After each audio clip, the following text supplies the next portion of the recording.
안녕하세요. 홍승현입니다. 자, 오늘은 첫 번째 전략 가이드가 IELTS 시험 초보자들, 그러니까 처음 준비하시는 분들이 꼭 알아야 될 내용 중심으로 이루어졌다면 오늘 전략 가이드는 실제 시험을 앞두신 분들이 꼭 알고 계셔야 되는 내용 중심으로 15분 동안 정리 노트를 한번 만들어 봤습니다. 자, 그러면은 화면 보면서 한번 같이 살펴보도록 할게요. 자, 6.5 실전 전략이라고 제가 제목을 붙여놨는데, 자, 우리가 실전을 앞두고 혹은 시험장에 가서 무엇을 생각하고 문제를 풀어야 될지 제가 이제 설명을 해드릴게요. 자, 1번 보면 문제형을 확인하고 시간 단축을 위한 문제풀이 방향을 생각한다, 이렇게 제가 적어드렸죠. 그러니까 시험장에 가서 먼저 뭐를 확인하셔야 돼요?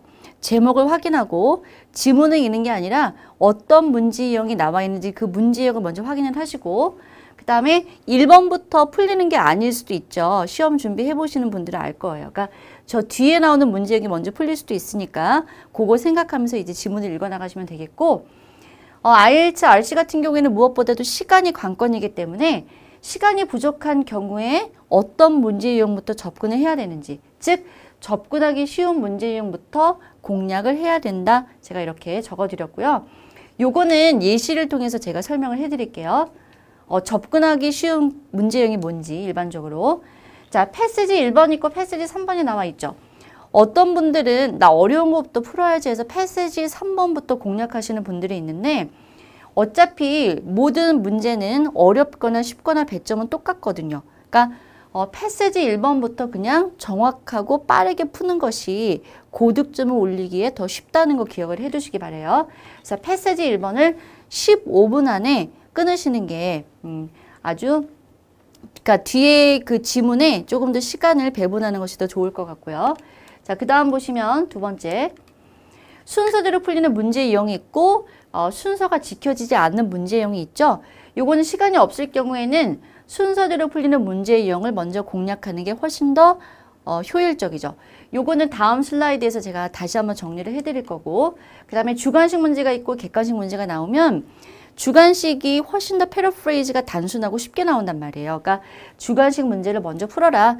객관식은 어차피 나중에 저희가 좀 나중에 뭐예요? 그냥 이렇게 쉽게 얘기해서 이제 찍을 수도 있으니까 주관식 문제를 먼저 푸셔야 되고, 그 다음에 디테일을 묻는 문제가 있고 이제 줄거리를 묻는 문제가 있죠. 그러니까 디테일을 묻는 문제는 예를 들어서 뭐 true, false, not given이나 멀티플 초이스 문제가 있는데, 그 문제를 먼저 푸는 것이 줄거리 파악에 훨씬 더 도움이 되거든요.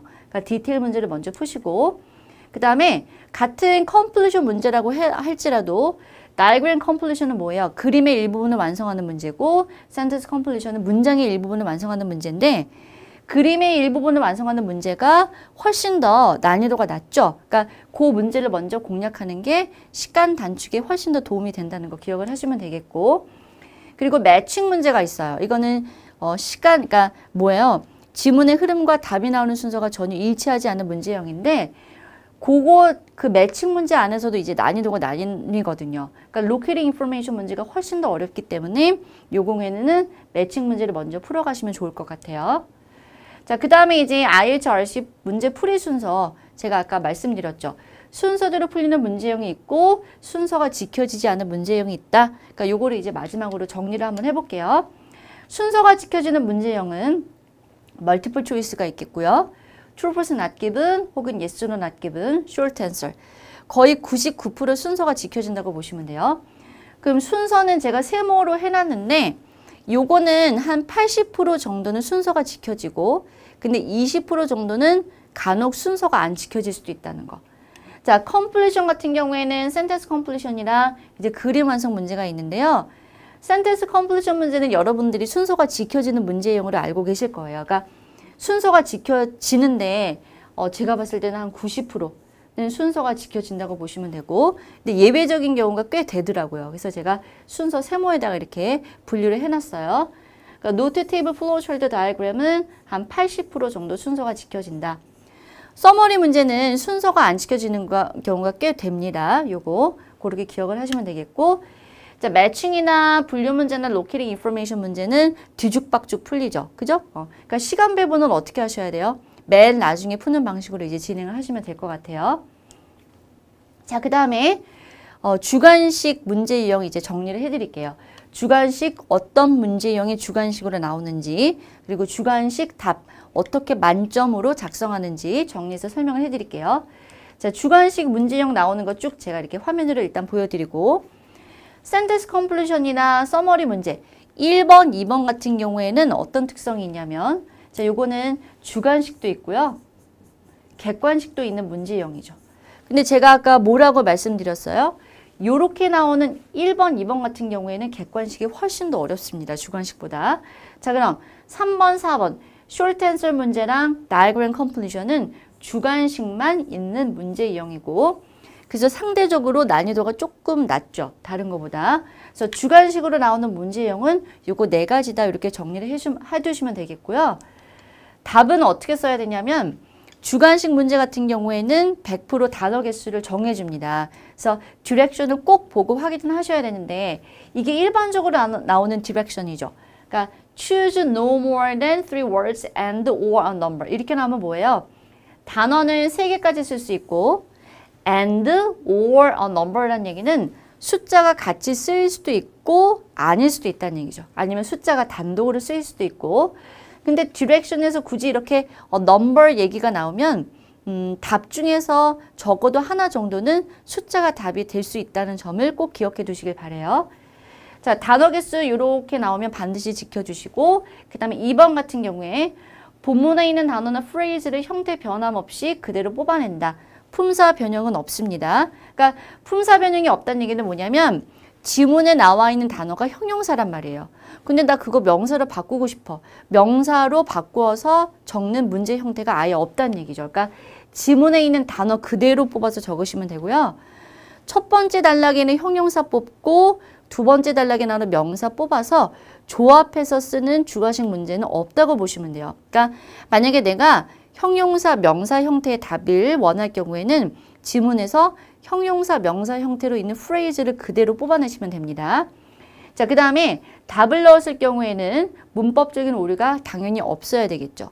자, 요거를 뒤집어서 생각하면은 주관식 문제 같은 경우에는 문법적인 단서를 준다는 얘기예요. 그러니까 문법적인 단서는 즉 뭐예요? 품사 단서를 준다는 얘기죠. 그러니까 여러분들이 그 주관식 답을 적으실 때는 물론 내용도 봐야 되지만 거기에 명사가 들어갈 자리인지 부사가 들어갈 자리인지 형용사가 들어갈 자리인지를 보고 이제 적으셔야 된다는 얘기예요. 일반적으로 부사를 물어보는 경우는 많지 않고요. 형용사나 명사 아니면 숫자가 답이 되는 경우가 많죠. 자, 3번까지 보여드렸고 그 다음에 4번 단어 개수에 걸릴 경우에는 포인트가 없는 수식어구를 앞에서부터 제외시킵니다. 언제나 단어 개수 지정해 준다고 말씀드렸죠. 최대 3개 단어까지 보시면 돼요. 만약에 숫자가 들어가면 숫자 포함 4개 단어가 맥시멈이라고 보시면 되고요.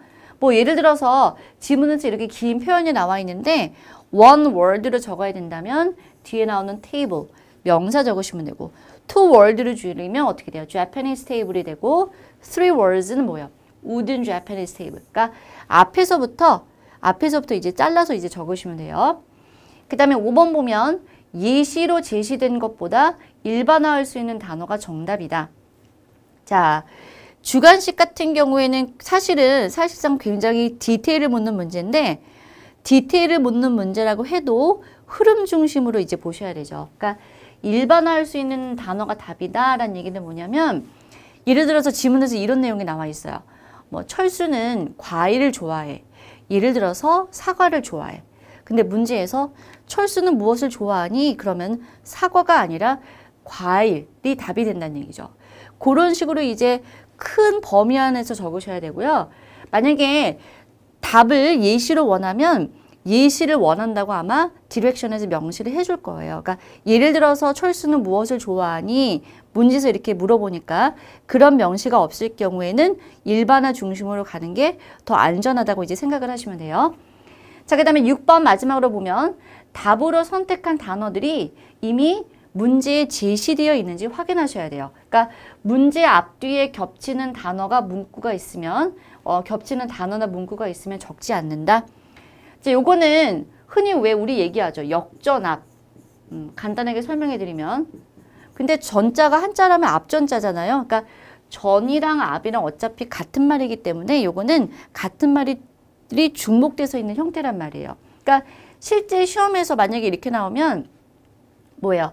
앞이라는 단어가 나와 있고 빈칸이 있으면 전이라는 글자를 쓰지 말란 얘기죠. 그러니까 문제에 제시되어 있는 단어가 지문에 있는데 그거를 그대로 옮겨 적으면 그러니까 똑같은 단어가 중복이 되면 오답이 될 수 있으니까 앞뒤에 내가 생각한 단어가 이미 나와 있는지 없는지를 꼭 확인하고 이제 적으셔야 된다는 얘기죠.